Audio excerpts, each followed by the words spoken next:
Un cordial saludo, mis hermanos.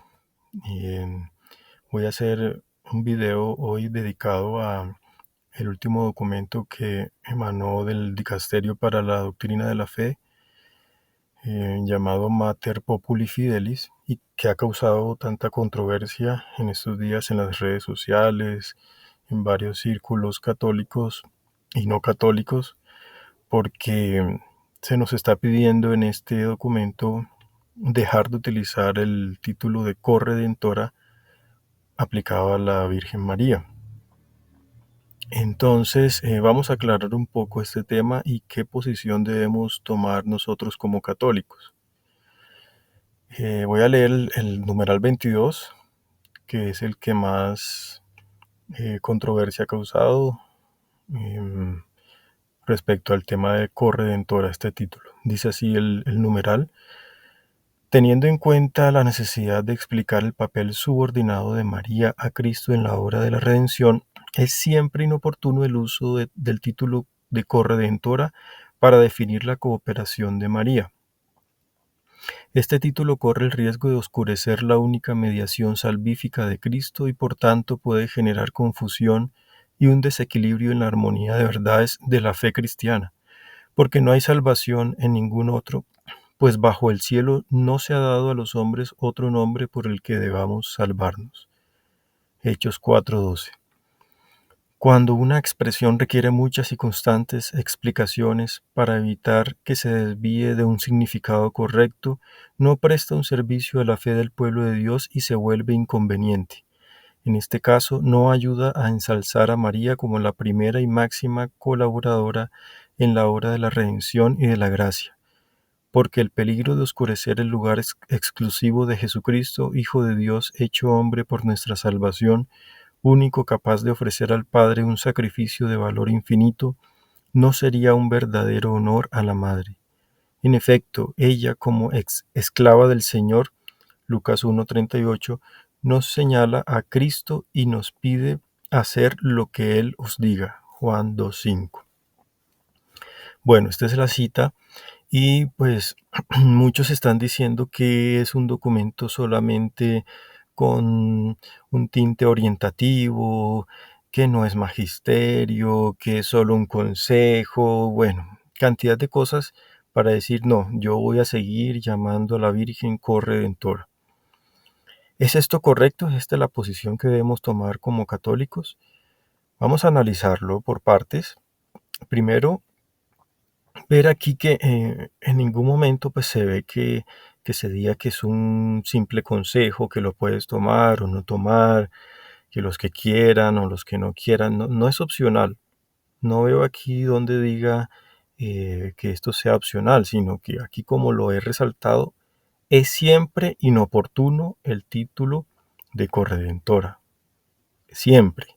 ¿Sí? No hay opción. Cuando te dicen siempre, es siempre, no algunas veces o si te parece, no.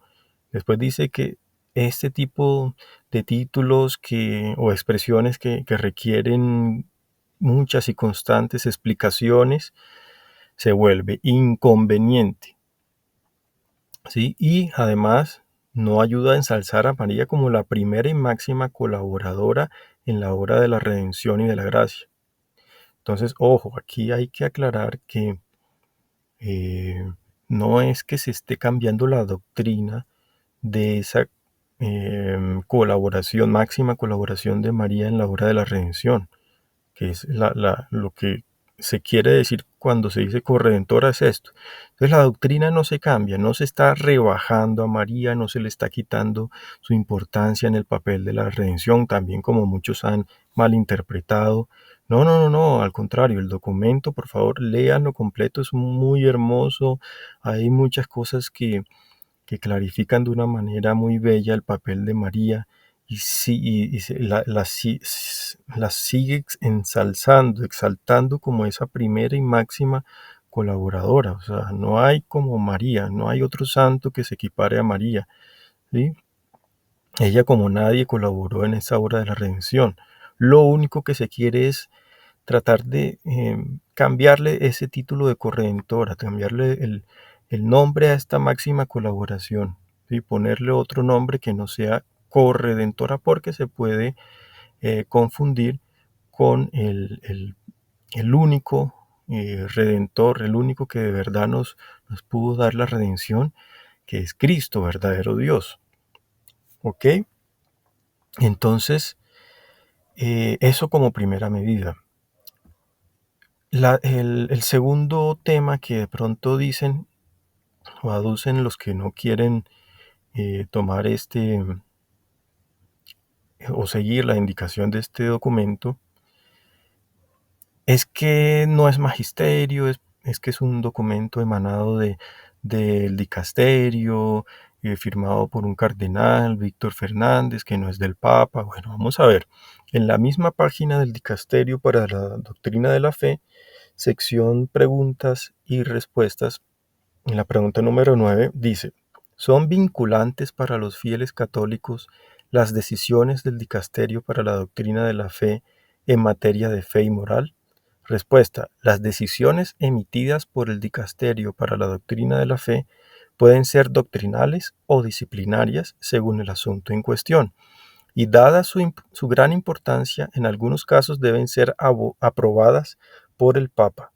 Los documentos doctrinales, siempre aprobados por el Santo Padre, participan, por lo tanto, del magisterio ordinario del Sumo Pontífice, como se enseña en la instrucción Donum Veritatis número 18.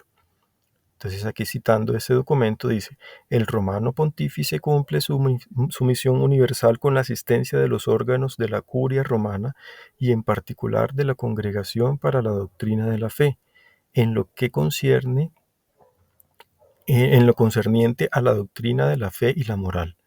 De ello se deduce que los documentos de esta congregación, expresamente aprobados por el Papa, participan del magisterio ordinario del sucesor de Pedro. Y, como todos ya sabemos, todo magisterio, todo documento magisterial, así no sea definitivo o es cátedra o infalible, sino el magisterio que llamamos ordinario, es vinculante para los fieles. Quiere decir que todos debemos asentimiento de la voluntad y de la inteligencia. Eso nos lo ha enseñado siempre la doctrina católica, eh, los diferentes papas, y recalcado también por el Concilio Vaticano II. Magisterio ordinario es siempre vinculante, es decir, que nosotros los fieles debemos adherirnos a él. En conclusión, este documento, Mater Populi Fidelis, como es firmado por nuestro Papa actual León XIV, entonces sí, es vinculante. Nos toca acogerlo, así no nos parezca, no nos no, si no queramos porque nos parece que no, nuestra opinión acá debemos someterla al juicio del Santo Padre. Otra razón, otro argumento que dicen algunos es que no, pero es que, a ver, si otros papas como San Juan Pablo II, como Pío XI, León XIII han utilizado el término de corredentora en sus documentos, entonces no se puede cambiar eso que ya viene de tiempo atrás. Vamos a ver si eso es cierto o no. Hay que mirar que este título de corredentora surgió en el siglo XV, como el mismo documento hace un recuento histórico de cómo surgió. Siglo XV, ¿sí? Entonces, es un título que no viene de los primeros apóstoles, no viene, es decir, la iglesia durante 15 siglos pudo estar sin utilizar este título de corredentora. Entonces, es relativamente reciente. ¿Qué nos dice el catecismo sobre este tipo de tradiciones? Vamos a aclarar aquí qué es tradición apostólica y tradiciones eclesiales, la diferencia entre esas dos. Nos la explica así en el numeral 83. La tradición, con T mayúscula, ojo, de que hablamos aquí, es la que viene de los apóstoles y transmite lo que éstos recibieron de las enseñanzas y del ejemplo de Jesús y lo que aprendieron por el Espíritu Santo. En efecto, la primera generación de cristianos no tenía aún un Nuevo Testamento escrito y el Nuevo Testamento mismo atestigua el proceso de la tradición viva. Es preciso distinguir de ella las tradiciones teológicas, con minúscula tradiciones, aquí pone el catecismo, tradiciones teológicas disciplinares, litúrgicas o devocionales nacidas en el transcurso del tiempo en las iglesias locales. Estas, constituy- estas constituyen formas particulares en las que la gran tradición recibe expresiones adaptadas a los diversos lugares y a las diversas épocas. Solo a la luz de la gran tradición, con T mayúscula, aquellas, las tradiciones, con T minúscula, pueden ser mantenidas, modificadas o también abandonadas bajo la guía del magisterio de la Iglesia. Ojo, entonces aquí queda claro, el título de corredentora, como no viene de la tradición apostólica de los primeros, del primer siglo, del segundo siglo, es una tradición con T minúscula, ¿sí? Una tradición devocional que puede ser modificada o abandonada y esto lo decide el magisterio de la iglesia. Entonces aquí la doctrina es muy clara. ¿Listo? Entonces el magisterio en este momento ha decidido y no viene desde este momento, ya viene desde San Juan Pablo II, tuvo un cambio en el cual, si él lo utilizó 7 veces, la palabra corredentora, hasta 1991. Después, todo el resto de su pontificado, prácticamente la mitad, la segunda mitad de su pontificado, ¿sí? 14 años largos estuvo ya sin utilizar esta palabra. ¿Y por qué? Porque su mano derecha en estos temas de doctrina, el cardenal Ratzinger en su momento, que era prefecto para el dicasterio para la doctrina de la fe, o la congregación, como se llamaba en ese momento, pues dijo que dio su visto negativo en cuanto a la utilización de este término corredentora. Entonces Benedicto XVI, luego Papa, ya nunca utilizó este título. El Papa Francisco también estuvo en contra de este título y ahora el Papa León XIV. Entonces se empieza a reescribir una nueva tradición, por decirlo así, o una nueva directriz en el magisterio. Se ha profundizado, se ha estudiado, ¿sí? La doctrina de la Iglesia siempre se profundiza. Entonces, eh, aunque bueno, aclaremos que la doctrina se mantiene, lo único es que se ha visto inconveniente el uso del título. ¿Ok? Entonces, para los que dicen que mi opinión, que yo creo, que es que porque hay santos que dicen que también han utilizado este término, bueno, vamos a traer también aquí la opinión de otro santo, un gran santo como San Ignacio de Loyola. En sus reglas para sentir con la iglesia, la número 13 dice, debemos siempre tener para en todo acertar que lo blanco que yo veo que es negro, creer que es negro, si la iglesia jerárquica así lo determina, creyendo que entre Cristo nuestro Señor, esposo, y la iglesia su esposa, es el mismo espíritu que nos gobierna y rige para la salud, salvación de nuestras ánimas o nuestras almas, porque por el mismo Espíritu y Señor nuestro que dio los 10 mandamientos es regida y gobernada nuestra Santa Madre Iglesia. Entonces, mucho ojo, porque ningún santo, aquí no me pueden traer ningún ejemplo de un santo que haya ido en contra del magisterio. Al contrario, siempre han sometido su juicio al juicio de la iglesia. Entonces, cualquier santo que me puedan citar que utilizó el término de corredentora, ellos hubieran sometido su juicio si el Papa de su tiempo hubiera dicho es inoportuno utilizarlo, no lo hubieran utilizado. ¿Sí? Entonces, aquí tenemos esto muy claro de San Ignacio de Loyola. Lo que yo creo ver que no es que esto es blanco, pero si la iglesia jerárquica, el Papa no me dice, no, eso es negro, no, sí, entonces listo, entonces no es blanco, es negro, ¿sí?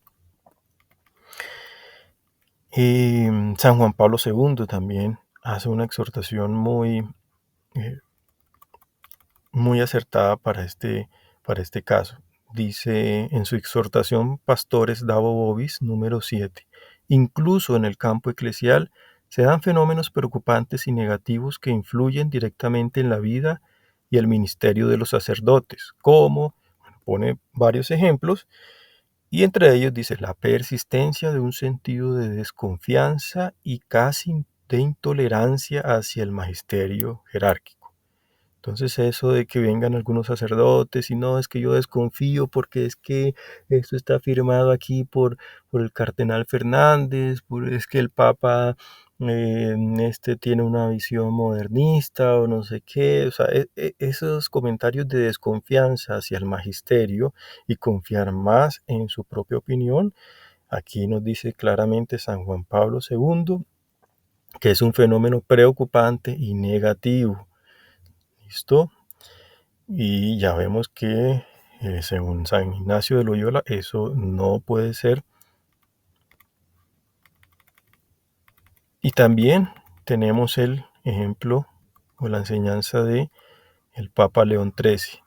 Los que dicen, no, pero es que varios papas utilizaron el término de corredentora y ahora no pueden cambiarlo. Entonces dice León XIII, denota igualmente cierta insinceridad en la obediencia comparar a un pontífice con otro, quienes ante dos distintas maneras de proceder rechazan la actual, ojo, y alaban la pasada, muestran poca obediencia a aquel a quien por derecho deben obedecer para ser gobernados, y tienen además cierta semejanza con aquellos que al verse condenados apelan a un futuro concilio o al romano pontífice para que examinen de nuevo su causa.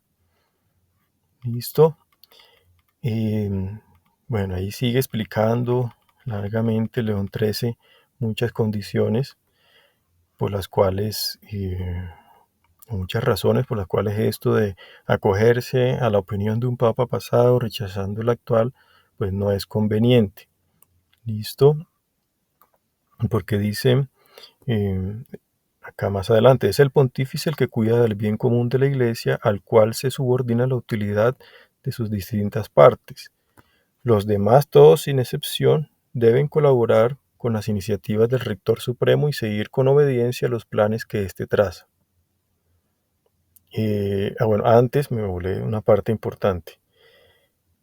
Mm, en este punto tengan todos bien presente que el gobierno de la Iglesia, exceptuando las obligaciones fundamentales que impone a todo pontífice el ministerio apostólico, es cada pontífice dueño, ojo, cada pontífice dueño de seguir la vía que le parezca más oportuna a la luz de los tiempos y de todas las demás circunstancias, porque hay que ver qué razones dan.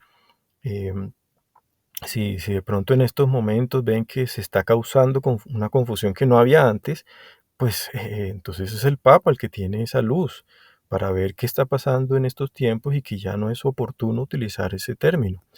Esta competencia es exclusiva del romano pontífice porque es él el que tiene para estos casos una singular luz en el don de consejo y el que tiene una visión más completa de la situación de la Iglesia para ajustar a ella una respuesta que esté de acuerdo con su apostólica providencia.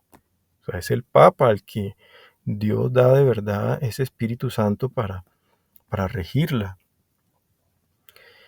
Y dice acá ya al final, si esta doctrina se olvidara, no quedaría en el católico ni la reverencia hacia el guía dado por Dios, ni la confianza, ni el respeto. Relajaríase el vínculo de la obediencia amorosa que mantiene unidos a los fieles con sus obispos y a estos y a aquellos con el supremo pastor de todos, vínculo de cuya existencia depende fundamentalmente la incolumidad de la salud pública. Igualmente, se abriría amplio camino para la división entre los católicos, lo que está pasando ahora, ¿sí?, con la muerte de la concordia, que debe ser considerada siempre como característica de los seguidores de Jesucristo y que en todo tiempo, pero principalmente ahora, cuando tantos enemigos se coaligan, debe ser ley suprema de todos, ante la cual todo interés personal debe ceder por completo. Entonces no es mi interés personal, no es lo que a mí me parece, ¿sí? Sino siempre ha sido ley el que todos nos sujetemos a la obediencia de la Iglesia encabezada por el Santo Padre. Y por último, también otra cita de León XIII. Bueno, eso fue de su carta apostólica Epístola Tua de 1885. Y otra carta apostólica León XIII denominada Preclara Gratulationis de 1894 dice: sobre todo, que se impongan como ley suprema obedecer en todo caso el magisterio y la autoridad de la Iglesia, no con reserva ni desconfianza, sino con todo el corazón y con una voluntad gozosa. En este caso, reflexionen sobre cuán dañina es para la unidad cristiana esa errónea variedad de opiniones que a veces obscurece y borra la auténtica esencia y noción de la Iglesia. Ustedes ven que no es aquí la variedad de opiniones que estamos viendo, sino la opinión que vale ante Dios es la que en este momento nos está dando el Papa. Que después haya otro cambio, que después venga otro Papa y analice bien la situación y hagan otro estudio más profundo y se declare ese dogma, listo, pues todos nos acogemos al dogma. ¿Sí? Pero en este caso, lo que Dios quiere, porque la palabra, en su evangelio, Jesús dice: quien a ustedes escucha, a mí me escucha, diciéndole a sus apóstoles. Entonces, los apóstoles en este momento son el Papa, los cardenales y los obispos. Si escuchamos y obedecemos este mandato que nos han dado, esta directriz, este magisterio, si es siempre inoportuno llamarla corredentora, pues estamos escuchando al mismo Cristo, no nos asustemos, que si realmente Dios quiere en un futuro que se declare como dogma, así con ese título de corredención, pues las cosas se van a dar. Confiemos en la Iglesia, confiemos en sus tiempos, no en nuestras opiniones, porque eso hace daño al cuerpo de Cristo. Esa división de opiniones es como desgarrar el cuerpo de Cristo. Entonces, no estemos sujetos a la obediencia siempre del Supremo Pastor, que es el Papa, y así nunca nos equivocaremos. En otros casos también ha sucedido, por ejemplo, el cambio de término de un título antiguo que se empezó a dar también María sacerdotisa. Pío IX lo empezó a utilizar, también a aprobar, pero después vino San Pío X, Pío XI, creo que fue, o Pío XII, ya y empezaron a condenar ese título. Entonces, esto ha pasado antes en la iglesia, ¿sí? No se preocupen, que no es nada nuevo, no es que se ha metido acá el demonio en la jerarquía, no.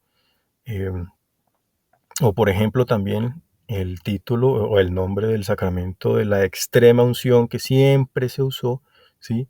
Hasta el siglo XX vino el Vaticano II y bueno, profundizando en el contenido, en la doctrina de este sacramento, dijo: no, es mejor el nombre de unción de los enfermos. Y de ahí en adelante pues se cambió sin ningún problema el nombre. La doctrina permaneció exactamente igual, el sacramento, su esencia, no cambió para nada, simplemente cambió el título y el título nos ayudó a comprender mejor la esencia de este sacramento, que es para también enfermos, ¿sí? Enfermos, pues obviamente que estén graves, ¿no? No cualquiera que tenga una gripa, entonces ya puede recibir este sacramento, no. Sigue permaneciendo igual la doctrina, ¿sí? Un sacramento para personas mayores, de edad sobre todo, en peligro de muerte o en enfermedad, ¿sí? Pero se cambió el nombre y no pasó absolutamente nada, ¿sí? Entonces dejemos estos temas a la guía del magisterio, que siempre tiene la asistencia del Espíritu Santo. Nosotros no nos podemos creer con ese derecho de saber más que quien tiene de verdad esa luz, ese consejo, como nos los enseña aquí eh, el Papa León XIII y bueno, todos los ejemplos que, que hemos puesto acá. Entonces espero que con esto eh, se comprenda un poco mejor esta situación y aprendamos a ser dóciles. Recuerden que el demonio es el que quiere que no obedezcamos. Él es el desobediente por naturaleza y quiere incitar a todos los fieles a que sigamos su ejemplo. No permitamos que así sea por una causa aparentemente justa, defender a la Virgen. No, la Virgen no quiere que la defendamos a punta de desobediencia, ¿sí? Confiemos en la iglesia. Muchas gracias y bendiciones.